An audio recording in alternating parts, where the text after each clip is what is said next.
Good morning, all of you. I'm Rahul with you to discuss noun part 2. Today, in the session, I'm going to discuss some questions from noun.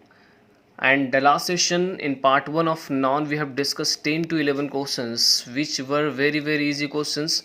And I have made this video not for any particular examination. My objective is to teach you noun through questions of whether you're preparing for SSC, bank, or any sort of examination. These questions are going to help you out, and my sole objective is to help you out all the times whenever. If you require any sort of help from me, if you want to have a discussion interaction with me, you can also text me on my Telegram channel, and or you can just comment in the comment box. So if you have not subscribed my channel, kindly subscribe and must share with your friends and family members who are studying or preparing for examination. So I'm here to discuss 10 to 11 questions today with explanation. Try to understand. If you have any sort of doubt, please apprise me, let me know.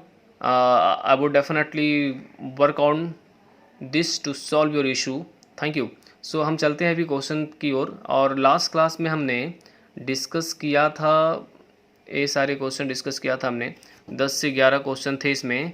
आपको याद होगा 11 question थे. अब हम discuss करने वाले हैं कुछ नए क्वेश्चन. आइए क्वेश्चन नंबर 1 पे चलते हैं. लिखा all my family members are going to attend the function tonight.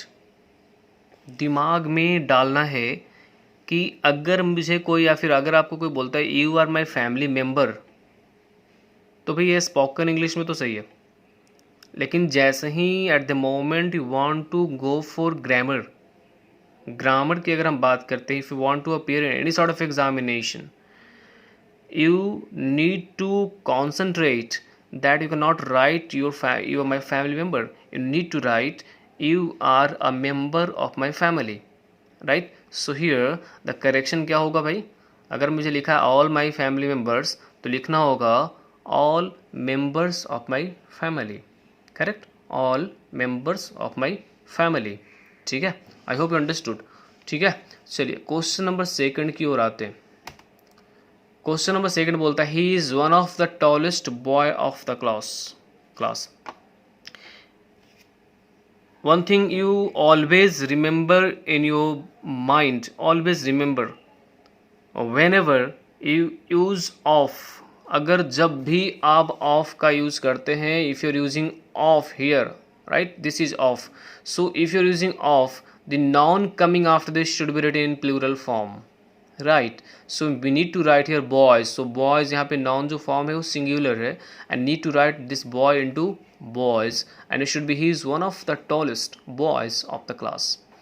Correct. So one of के बाद आने वाला नाउन प्लूरल फॉर्म में होना चाहिए, और ऑफ के बाद जो भी नाउन काउंटेबल होगा वो प्लूरल फॉर्म में लिखा जाता है. ठीक है, वही नाउन जिसके हम प्लूरल बना पाते हैं. ठीक है, चलिए बात समझ में आ रही होगी. चलिए क्वेश्चन नंबर 3 पे आते हैं. क्वेश्चन नंबर 3 से several books on English grammar have been sold out. बहुत सारे बुक्स की बात हो रही है. सेवरल का मतलब ही होता है एक से ज़्यादा. भाई एक से ज़्यादा होगा तो भाई प्लूरल नाउन ही लिखना पड़ेगा, इतना तो कंफर्म है ना. ठीक है, तो सेवरल बुक्स का मतलब क्या होगा, बहुत सारी किताबों की बात हो रही है, और इंग्लिश ग्रामर से रिलेटेड बुक्स हैं. और हैव किसके लिए लिखा है भाई, बुक्स के लिए लिखा है. तो अगर हमारा प्लूरल सब्जेक्ट होता है तो वर्ब भी प्लूरल होता है. मतलब if you have a plural subject in the sentence, you need to write verb in a plural form. If you have a singular subject, you need to write verb in a singular form. Now let me tell you, singular verb form का मतलब हुआ verb का 5th form, और plural form का मतलब हुआ verb का 1st form. ठीक है, मतलब वर्ब हमेशा प्लूरल फॉर्म में ही होता है, उसका हम सिंगुलर बनाते हैं. अंडरस्टूड. तो सिंगुलर बनाते हैं किसी भी वर्ब का, वो हमेशा प्लूरल फॉर्म में ही होता है. तो भाई हम बात कर रहे थे यहाँ पे सेवरल बुक्स की, तो सब्जेक्ट हमारा सेवरल बुक्स है, इसलिए यहाँ पे लिखा गया हैव. बिल्कुल करेक्ट है, और इस तरह से सेंटेंस में कोई भी एरर नहीं है. तो अगर ऐसा कंटेक्स्ट आता है तो हम लिखेंगे नो एरर. करेक्ट. चलिए क्वेश्चन नंबर 4 पे आते हैं. क्वेश्चन नंबर 4 बोलता है none of the businessman wants to make his employee unhappy. कोई भी बिजनेसमैन नहीं चाहता कि अपने एम्प्लॉय को खुश ना रखे, अनहैप्पी रखे, right. Same story goes here. मैंने क्या बोला था अभी, जैसे ही आपके पास ऑफ आता है, क्या आता है, ऑफ आता है, and you are talking about a countable category of noun, this noun must be written in plural form, so business man should be converted into business man, correct, business man. दूसरी बात यहाँ पे याद रखने की ये है कि when ever you have a preposition, याद रखना है, बहुत ही सिंपल सिंपल चीज़ है। When ever you have a preposition, आपके पास एक प्रीपोजिशन है, देखिए जैसे कि यहाँ पे प्रीपोजिशन है of. When ever you have a preposition and preposition के पहले जो वर्ड लिखा हुआ वो हम सब्जेक्ट, उसको हम सब्जेक्ट वर्ड मानते हैं, वो हमारा सब्जेक्ट वर्ड होता है। और भाई जो वर्ब यूज होता है ना वो सब्जेक्ट वर्ड के अनुसार यूज होता है, मतलब verb is used according to the subject word. So none means कोई भी नहीं, इसलिए यहाँ पे सिंगुलर है, इसलिए वर्ब सिंगुलर लिखना बिल्कुल सही होगा। मतलब समझ में आ रहा है, मतलब अगर हमारा सिंगुलर कैटेगरी ऑफ नाउन है, सब्जेक्ट है, तो भाई सिंगुलर कैटेगरी ऑफ वर्ब भी होना चाहिए। प्लूरल होगा तो प्लूरल कैटेगरी ऑफ वर्ब भी होना चाहिए। दूसरी बात क्या समझा हमने, ऑफ के बाद वाला नाउन प्लूरल फॉर्म में आता है। चलिए क्वेश्चन नंबर 5 पे आते हैं। The English is one of the best languages of the world. क्या ये क्वेश्चन सही है? दी इंग्लिश और इंग्लिश क्या होना चाहिए? अब इसमें एक रूल ये है कि इफ़ कोई भी लैंग्वेज की अगर हम बात करते हैं ना तो उसमें आर्टिकल द का यूज़ नहीं करते हैं। किसी भी लैंग्वेज से पहले आर्टिकल द लिखने का मतलब हुआ कि आप उस भाषा उस लैंग्वेज को बोलने वाले लोगों को दर्शा रहे हैं। मतलब द इंग्लिश का मतलब हुआ people who speak English, specially अंग्रेज़ की बात हो रही है। द हिंदी का मतलब हुआ people who are from Hindustan, right.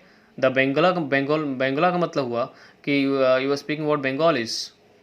तो इस तरह से अब जो भी वर्ड को एप्लीकेशन में लाते हैं, जो भी लैंग्वेज है उसके पहले आर्टिकल द लिखते हैं, इसका मतलब you are talking about the people who speak that particular language, not you are not talking about the language itself, right. So here the को हटा देंगे और हमें लिखना होगा सिर्फ इंग्लिश रहेगा। English is one of the best languages of the world. I hope you understand, alright. चलिए let's moving forward, we have question number 6। The proceeds of the charity show is for riot victims. मैं noun के videos बनाऊंगा पढ़ाता हुआ, अभी मैं board का arrangement कर रहा हूँ। तो जैसे ही मेरे पास बोर्ड हो जाएंगे और मैं टैब वगैरह खरीद लेता हूँ तो फिर definitely I teach you the noun here. तो मैं बात करने वाला हूँ इस क्वेश्चन पे, प्रोसीड्स और प्रोसीड में अंतर है। प्रोसीड एक वर्ब है ना, प्रोसीड करना मतलब आगे बढ़ाना, is a verb, but proceeds is not a verb it self here specially because article के बाद आने वाला वर्ड जो होता है ना वो नाउन होता है। आर्टिकल के बाद आने वाला वर्ड नाउन होता है। अब हम यहाँ पे देखते हैं कि आर्टिकल द लिखा हुआ है, तो ये जो वर्ड है ना ये हमारा नाउन है, राइट। सो प्रोसीड्स लिखना पड़ेगा। प्रोसीड्स जो यहाँ पे लिखा है इसका मतलब होता है जो भाई इनकम हुआ है चैरिटी शो से, जो पैसे हैं हमारे चैरिटी शो के, उसकी बात हो रही है। और प्रोसीड्स हमेशा प्लूरल होता है, प्लूरल माना जाता है, इसीलिए यहाँ पे लिखा गया वर्ब, इज के जगह पे आर लिखना होगा। ऐसे बहुत सारे वर्ड हैं जिनके साथ ऐसा एप्लीकेशन किया जाता है जो प्लूरल फॉर्म में होते हैं, हमेशा प्लूरल फॉर्म में होता है। जैसे आप पढ़ा होगा अपने वेजिटेबल्स, स्पेक्टिकल्स, है ना, एशेज, आर्म्स।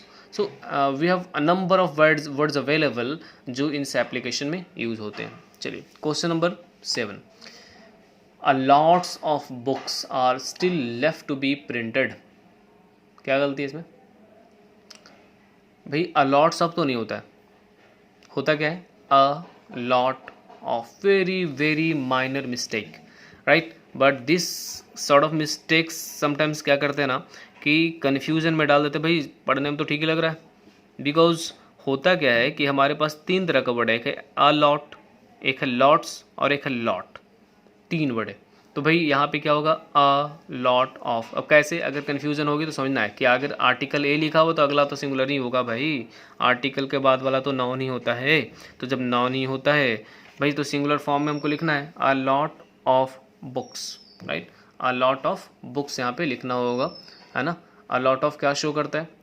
ए बताता है यहाँ पे बता रहा है काउंटेबल कैटेगरी ऑफ नाउन को, हालांकि इसका यूज़ हम अनकाउंटेबल कैटेगरी ऑफ नाउन के लिए भी करते हैं। ठीक है, चलिए तो हो जाएगा, करेक्शन होगा a lot of books. Question number 8 पे आते हैं।